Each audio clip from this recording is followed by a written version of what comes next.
এই যে আমার সেই মিষ্টি কুমড়া দিয়ে শুটকি দিয়ে পাতুরি করলাম, বড়া যেটা বলে, আসলে অনেক টেস্ট হয় এটা। এর আগেও একবার করছিলাম, তখন প্রথম খেয়েছিলাম, তখন এত ভাল লাগছে, তখন থেকেই আর খাই। মিষ্টি কুমড়ার পাতা দিয়ে কিন্তু বেশি মজা লাগে, লাউ পাতা দিয়েও খায়। বিসমিল্লাহ।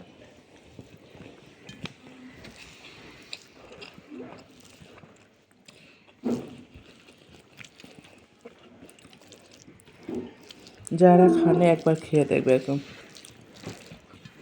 মিষ্টি কুমড়া পাতা বা লাউয়ের পাতা, ভিতরে শুটকি সব মশলা টশলা দিয়ে, পেঁয়াজ রসুনটা বেশি দিয়ে ফ্রাই প্যানে ভাজতে হবে তাওয়ায়। একটু পানি দিলে ভালো, মানে পুরা তেলের মধ্যে না ভেজে একটু পানি দিয়ে হালকা সিদ্ধ হলেই একটু ভেজে নিতে হবে এরকম। অনেক টেস্ট। সবাই ভালো থাকবেন। দুপুরের শুভেচ্ছা।